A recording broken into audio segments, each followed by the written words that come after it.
Well, you guys got to talk to a couple position groups this week, and I think Tony made the comment and again laid down more information for us that is very rare, that every Ohio State starting tight end since, I believe, 1996 has earned a paycheck at some point in the NFL. That is quite the statement for a position group that is probably actually at the bottom of the perception status and maybe the reality of production, elite players, elite talent, NFL production coming out of this program over the last 25 or 30 years. And then we've got this tight end group that, of course, Tony has much to prove. Yeah, and Mark, it's not just the starting tight ends. It's basically every tight end that Ohio State has signed since like 1996 that hasn't retired due to injury, transferred, or moved positions has at least, gotten a practice squad check or a camp check, something like that. So it's a long line. And honestly, if you are playing at Ohio State or being recruited by Ohio State and you stay there for 4 or 5 years, you'll end up with a look in the NFL. But it's an interesting group that I think has gotten deeper over the course of camp, and it's one that has question marks. G. Scott has a handful of starts in his career. Will Kazmarek has, I think, 10 or 11 starts in his career. I think those are the top two. But I was really impressed with Jelani Thurman yesterday, talking with him. That was the first time we've talked to him maybe since the spring, and I don't know that I was around him in the spring when at his table or whatever, but he's a guy that is very, very confident and will tell you that, but in the next breath will also say, but I control how much I play. And it's about consistency. And if I'm not consistent, I know I'm not going to play. So there's been this focus on making him becoming more consistent. And talking with G. Scott about this process for Jelani, G. Scott, they've roomed together the past 2 fall camps. And last year as a true freshman for Jelani, G. Scott said he was on him constantly, and he's not on him nearly as much anymore.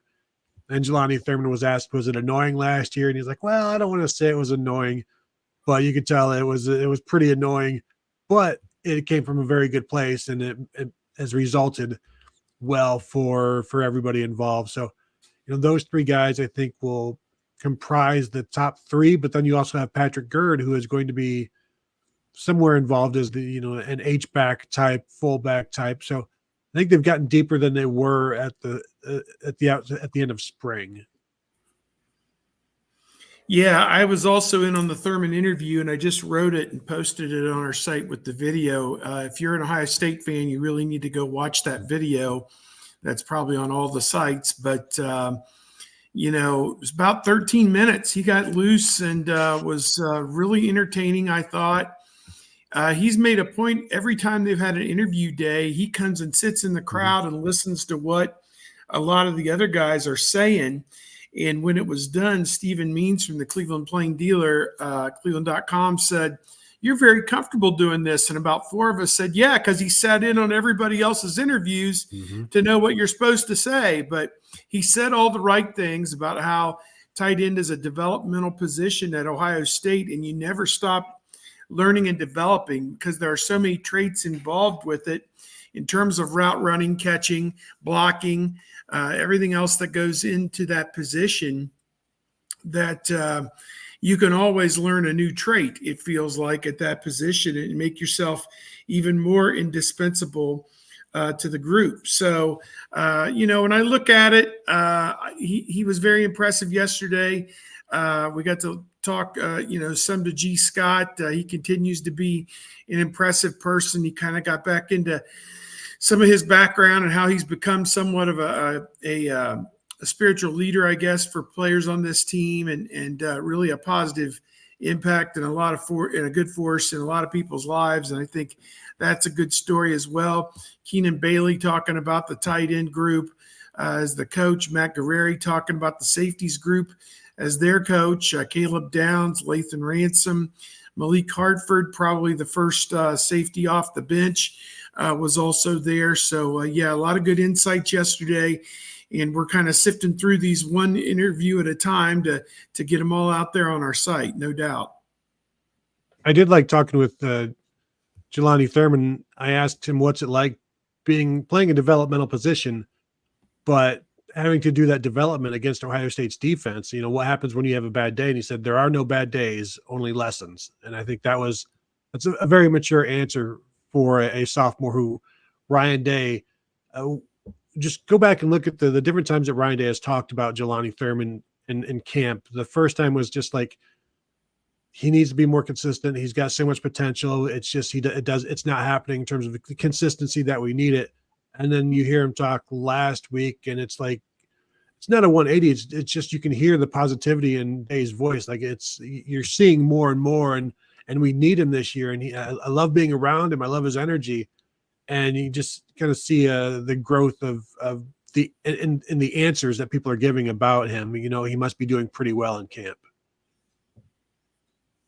And based on our conversation at some point this offseason, I forget who stated it, but the belief that G. Scott is neither the best pass catching tight end nor the best run blocking tight end, but he is the starter. So he is obviously the best combination of the two at this point.